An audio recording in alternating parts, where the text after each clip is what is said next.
Hey guys, Lord Naren White here, the Holy Ghost, the one true God, back with you with the next video in my series reading Oliver Twist by Charles Dickens. Without further ado, returning to Oliver Twist as read by Lord Naren White.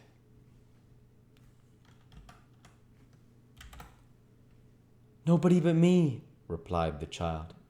You mustn't say you saw me, Dick, said Oliver. I am running away. They beat and ill-use me, Dick, and I am going to seek my fortune some long way off. I don't know where. How pale you are! I heard the doctor tell them I was dying, Replied the child with a faint smile. I'm very glad to see you, dear, but don't stop. Don't stop. Yes, I will. To say goodbye to you, Replied Oliver. I shall see you again, Dick. I know I shall. You will be well and happy. I hope so, Replied the child. after I am dead, but not before. I know the doctor must be right, Oliver, because I dream so much of heaven and angels and kind faces that I never see when I am awake. Kiss me, Said the child, climbing up the low gate and flinging his arms around arms round Oliver's neck. Goodbye, dear. God bless you. The blessing was from a young child's lips, but it was the first Oliver had ever heard invoked upon his head, and through the struggles and sufferings and troubles of changes of his afterlife, he never once forgot it. Chapter 8. Oliver walks to London. He encounters on the road a strange sort of young gentleman. Oliver reached the stile at which the bypath terminated, and once more gained the high road. It was 8 o'clock now, though he was nearly 5 miles away from the town. He ran and hid behind the hedges, by turns till noon, fearing that he might be pursued and overtaken. Then he sat down to rest by the side of the milestone, and began to think, for the first time, where he had better go and try to live. The stone by which he was seated bore in large characters an intimation that it was just 70 miles from that spot to London. The name awakened a new train of ideas in the boy's mind. London, that great place. Nobody, not even Mr. Bumble, could find him there.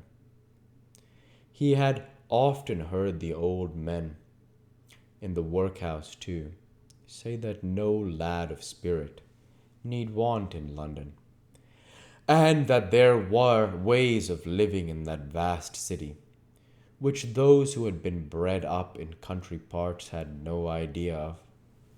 It was the very place for a homeless boy, who must die in the streets unless someone helped him. As these things passed through his thoughts, he jumped upon his feet and walked and again walked forward.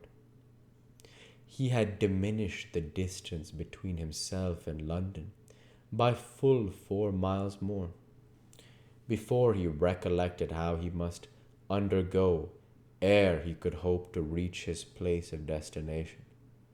As this consideration forced itself upon him, he slackened his pace a little, and meditated upon his means of getting there. He had a crust of bread, a coarse shirt, and 2 pairs of stockings in his bundle.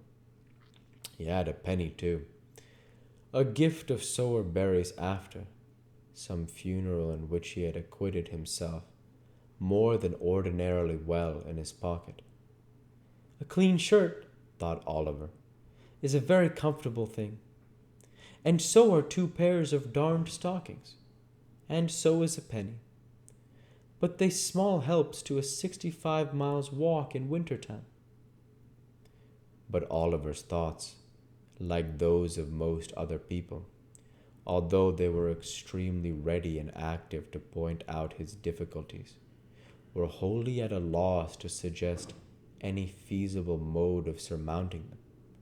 So, after a good deal of thinking to no particular purpose, he changed his little bundle over to the shoulder and trudged on.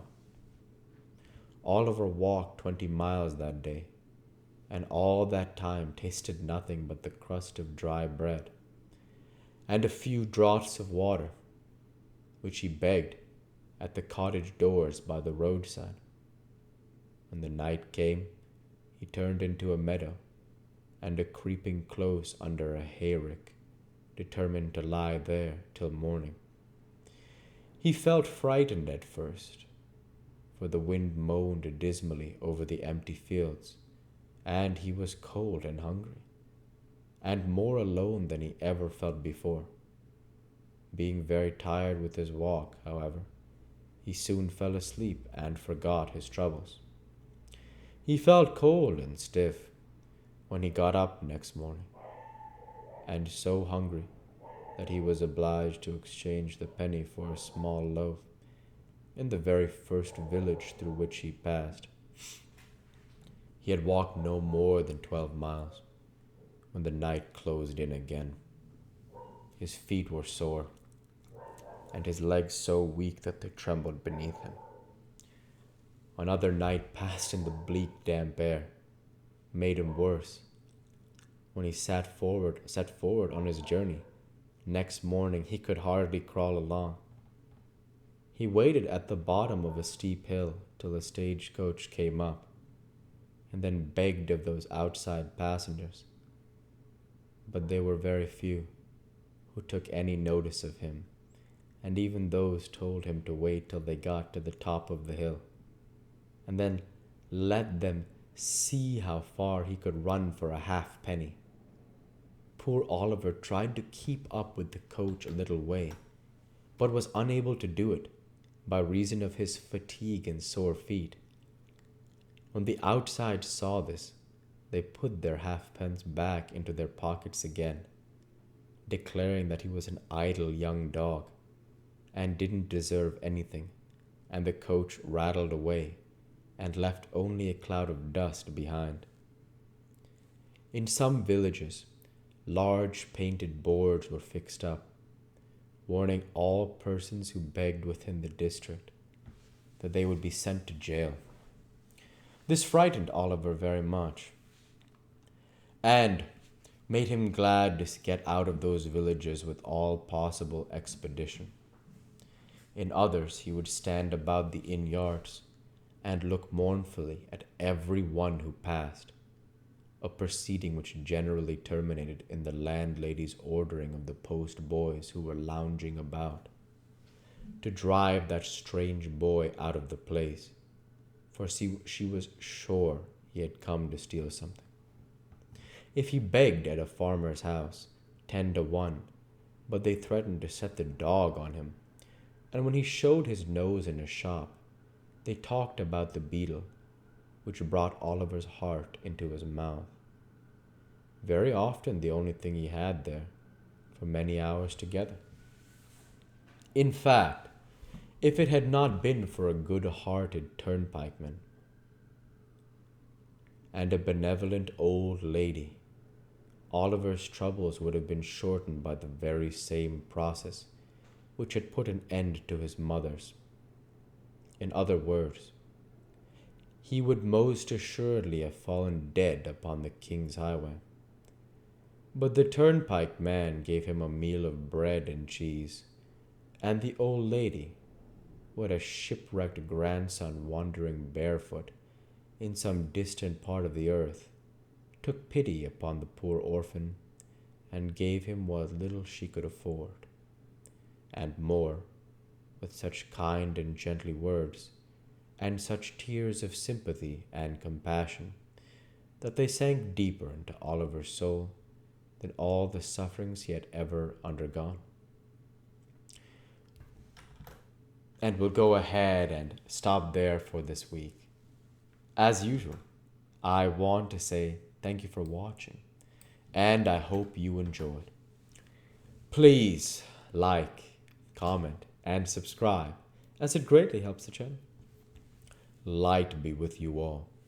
Take care, and thanks again